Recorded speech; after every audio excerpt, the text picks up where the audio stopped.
अस्सलाम वालेकुम, मेरा नाम रेहान है। उम्मीद है आप खैरियत से होंगे। आज हम इंटरनेट के ऊपर बात करेंगे कि इंटरनेट क्या होता है और कैसे काम करता है। और आपने बहुत सारी टर्मिनोलॉजी सुनी होंगी, कोई कहता है ब्रॉडबैंड, कोई कहता है केबल इंटरनेट, कोई कहता है नैरो बैंड। तो ये होता क्या है? कोई कहता है DSL। तो इनमें फ़र्क क्या होता है और ये कैसे काम करते हैं? इंटरनेट बेसिकली एक मरकब है बहुत सारे कंप्यूटर्स को का इकट्ठा करके जब लगाया गया और मुख्तलिफ़ लोगों ने एक दूसरे से डेटा शेयर करना शुरू किया, तो उसके मजमूए को हम इंटरनेट कहते हैं। यानी आपस में कनेक्टेड कंप्यूटर्स का एक मजमुआ, इंटरनेटवर्क्स ऑफ कंप्यूटर्स। तो इंटरनेट के ऊपर अब काफ़ी सारी चीज़ें आ गई हैं पिछले 15 साल में। इंटरनेट की जो उम्र है, जो कमर्शियल उम्र है, वो तकरीबन 15 साल है। और अब इस पे काफ़ी सारे फैसिलिटीज़ आ गई हैं जिसको हम इस्तेमाल कर सकते हैं। उसमें से जो बहुत शुरू से यहाँ तो मैं भूल भी गया क्या था, रिवाइंड कर लो। अस्सलाम वालेकुम, मेरा नाम रेहान है। आज हम इंटरनेट के ऊपर बात करेंगे कि इंटरनेट होता क्या है, कैसे काम करता है। और बहुत सारी टर्मिनोलॉजीज़ हमने सुनी होती हैं। इंटरनेट भी लोग कहते हैं, DSL भी कहते हैं, केबल इंटरनेट भी कहते हैं, वीडियो भी कहते हैं, वायरलेस भी कहते हैं, GPRS भी कहते हैं। ये सब चीज़ें होती क्या हैं और इनमें फ़र्क क्या होता है? बेसिकली इंटरनेट ऐसे नेटवर्क को कहते हैं जिसमें बहुत सारे कंप्यूटर्स इन्वॉल्व हो जाते हैं। जब आप अपने दफ्तर में या घर में 2-3 कंप्यूटर्स को इकट्ठा करते हैं तो एक लोकल एरिया नेटवर्क होता है। और जब हम उन सारे कंप्यूटर्स को और बहुत सारे कंप्यूटर्स के साथ कनेक्ट कर देते हैं तो वो इंटर नेटवर्क बन जाता है। इंटरनेट पे अब बहुत सारी सर्विसेज अवेलेबल हैं। जो बहुत कॉमनली सर्विस यूज़ होती हैं उनमें है ईमेल, सर्च, यानी कि आप डिफरेंट चीज़ों को सर्च कर सकते हैं। उसके अलावा आप अब तो इंटरनेट के थ्रू वीडियो भी देख सकते हैं, मुख्तलिफ़ वेबसाइट पर इंफॉर्मेशन भी ले सकते हैं, म्यूज़िक भी सुन सकते हैं। और टेलीफोन के बजाय आप इंटरनेट से भी बात कर सकते हैं, कम्युनिकेट भी कर सकते हैं। तो ये कुछ चंद ऐसे चीज़ें हैं जो इंटरनेट जिसकी चीज़ों के लिए ज़्यादातर इस्तेमाल होता है। DSL, GPRS, edge, 3G, video, cable internet, ये बेसिकली मीन्स हैं डिफरेंट इंटरनेट को तक पहुंचने के लिए। आप टेलीफोन लाइन के थ्रू भी इंटरनेट पे जा सकते हैं, आप DSL लाइन के थ्रू भी इंटरनेट पे जा सकते हैं, आप ISDN लाइन के थ्रू भी इंटरनेट पे जा सकते हैं, आप अपने मोबाइल पे GPRS या एज के थ्रू भी इंटरनेट पे जा सकते हैं, आप अपने मोबाइल पे 3G के थ्रू भी इंटरनेट पे जा सकते हैं, आप वीडियो के थ्रू भी इंटरनेट पे जा सकते हैं। ये सारे बेसिकली टर्मिनोलॉजीज़ हैं डिफरेंट टेक्नोलॉजीज़ की, जो कि एंड रिज़ल्ट इंटरनेट पे जाने के ही होते हैं। सबसे ज़्यादा जो इंटरनेट पाकिस्तान में यूज़ होता है वो डायल अप के थ्रू होता है। यानी आपकी टेलीफोन की लाइन जो आपके घर में मौजूद है उसको लगाकर आप एक लोकल इंटरनेट कंपनी पे कनेक्ट करते हैं और उससे इंटरनेट इस्तेमाल करते हैं। अब पाकिस्तान में इंटरनेट एब्सोल्युटली फ्री आप इस्तेमाल कर सकते हैं, कोई पैसे नहीं देने होते। PTCL आपको लोकल टेलीफोन नंबर्स के ऊपर कनेक्शन के कोई पैसे चार्ज नहीं करती, एब्सोल्युटली फ्री प्रोवाइड करती है इंटरनेट, उसके कोई चार्जेस नहीं होते। और जितना चाहे आप इस्तेमाल करें।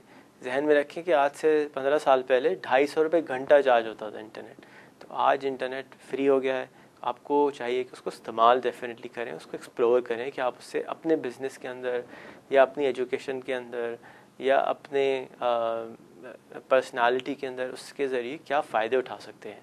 इंटरनेट बहुत बड़ी नेमत है हमारी थर्ड वर्ल्ड कंट्री जैसे मुल्कों के लिए, क्योंकि हम ये पहली दफ़ा ऐसा हुआ है दुनिया में कि हम बराबरी के सतह पर पहुंच गए हैं किसी भी फर्स्ट वर्ल्ड के साथ। यानी कि जो आदमी अमेरिका में रहता है, अब बहुत महंगे घर किराया भी देता है, बहुत हाई स्पीड इंटरनेट भी यूज़ करता है, उसमें और एक आदमी जो कि पाकिस्तान में रहता है, एक छोटे से शहर में रहता है और वो PTCL का या किसी और कंपनी का हाई स्पीड इंटरनेट या DSL यूज़ करता है, तो उसमें और उस आदमी में जो अमेरिका में रहता है कोई फ़र्क नहीं है, टेक्नोलॉजिकली कोई फ़र्क नहीं है।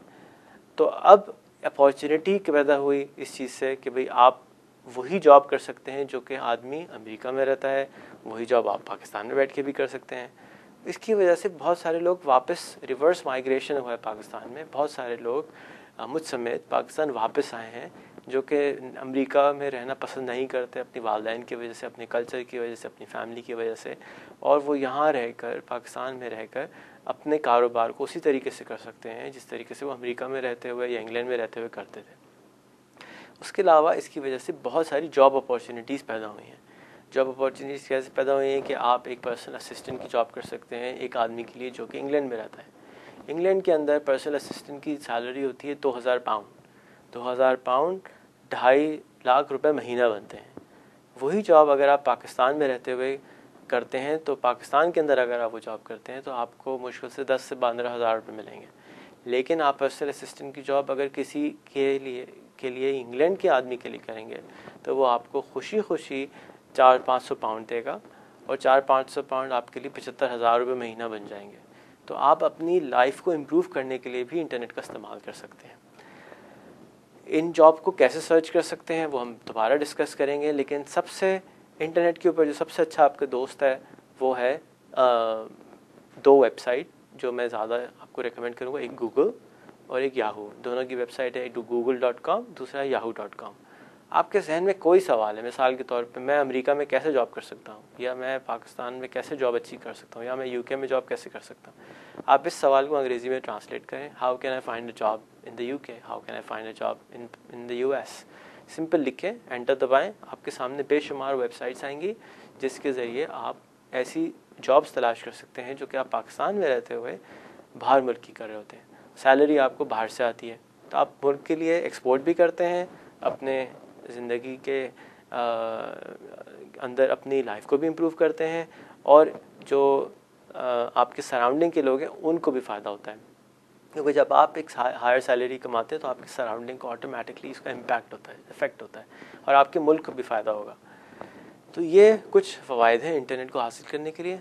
याद रखिए, इंटरनेट एक नेमत है जो कि हमारे जैसे मुल्क को मिली है, और इससे हम अगर फ़ायदा ना उठाएं तो ये मेरे नज़दीक तो नाशुक्री होगी अल्लाह ताला की। तो हमें डेफिनेटली इसको एक्सप्लोर करना चाहिए, उससे देखना चाहिए कि हम इससे कैसे फ़ायदा उठा सकते हैं, एक नेमत से हम कैसे फ़ायदा उठा सकते हैं। वजाहत करूँ कि ई-वीडियो एक टेक्नोलॉजी है, जिस तरीके से DSL एक टेक्नोलॉजी है। DSL आपकी जो कॉपर फ़ोन लाइन होती है घर की, PTCL की, उसके थ्रू इंटरनेट आता है, लेकिन उसकी जो स्पीड होती है वो बहुत ज़्यादा होती है, न कि डायल अप इंटरनेट की। यानी कि अगर आप एक गाना डाउनलोड करते हैं आप, तो एक गाना DSL के थ्रू 10 सेकंड में आएगा या 20 सेकंड में आएगा। वही गाना अगर आप डायल अप पे करेंगे तो 6 घंटे में आएगा। इतना फ़र्क है। प्राइस डायल अप बिल्कुल फ्री है, और DSL जो है तकरीबन 1200 रुपये, 800 रुपये से 1200 रुपये महीने में आपको PTCL प्रोवाइड करता है। सेम चीज़ आप अपने मोबाइल के थ्रू भी चला सकते हैं, यानी कि आपके पास अगर कोई भी कलर स्क्रीन वाला मोबाइल है, तो आपको कंप्यूटर अगर नहीं भी है तो आप अपने मोबाइल के ज़रिए वो सारे काम कर सकते हैं जो कि आप एक डेस्कटॉप के ज़रिए कर सकते हैं या कंप्यूटर के ज़रिए कर सकते हैं। और मोबाइल का इंटरनेट उससे भी सस्ता है। 400 रुपये महीने में अनलिमिटेड इंटरनेट आपको मोबाइल पे मिल जाता है, जिसकी स्पीड उस डायल अप इंटरनेट या फ़ोन लाइन से चलने वाले इंटरनेट से भी ज़्यादा होती है। और तमाम के तमाम जो पाकिस्तान में मौजूद मोबाइल कंपनीज़ हैं वो ये प्रोवाइड करती हैं। मोबाइल के ऊपर अगर आपको चलाना नहीं आता तो मैं कहूँगा कि अपने किसी करीबी दोस्त को कहें कि मैं आपको चलाना सिखा दें। नहीं तो बहुत आसान है, आप खुद ट्राई कीजिए या किसी दुकान वाले से आपको ट्राई करें कि भाई मुझे सर्च करना सिखा दो, मुझे ईमेल करना सिखा दो अपने मोबाइल से। याद रखिए कि हल्के से हल्का, यानी कि 3000 रुपये वाले मोबाइल से भी आप ईमेल कर सकते हैं। ज़रूरी नहीं है कि आप एक बहुत एक्सपेंसिव कंप्यूटर लें इंटरनेट चलाने के लिए। तो बेसिक इंटरनेट बहुत आराम से आप चला सकते हैं, हर मोबाइल से चला सकते हैं, कंप्यूटर से चला सकते हैं, और उससे फ़ायदा उठा सकते हैं।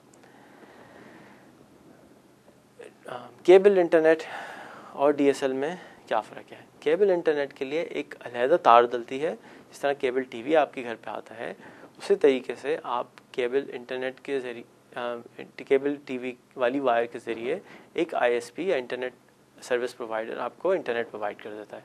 इस इंटरनेट की स्पीड भी काफ़ी ज़्यादा होती है, जिस तरह से DSL की ज़्यादा होती है। और एज जैसे मैंने, या GPRS का मैंने बताया कि मोबाइल के ज़रिए भी आप कनेक्ट कर सकते हैं। और जो थर्ड तरीका था वो है डायल अप के थ्रू इंटरनेट कनेक्ट कर सकते हैं। और अब कुछ शहरों में ई-वीडियो के नाम से एक टेक्नोलॉजी नई आई है जो कि वायरलेस होती है, उसके ज़रिए भी इस्तेमाल कर सकते हैं। तो ये सारा सा कंक्लूजन है, लुब्बे लुबाब है इंटरनेट का, थोड़ा बहुत जो मुझे कम वक्त में मैं बता सका। और मुझे उम्मीद है कि आप अगर अभी तक इंटरनेट यूज़ नहीं करते तो डेफिनेटली ट्राई ज़रूर करेंगे, कम से कम अपने लिए ईमेल एड्रेस ज़रूर बनाएंगे, और फिर जब आप ईमेल बनाएं तो ईमेल हमें ज़रूर कीजिएगा। अपना ख्याल रखिएगा, शुक्रिया।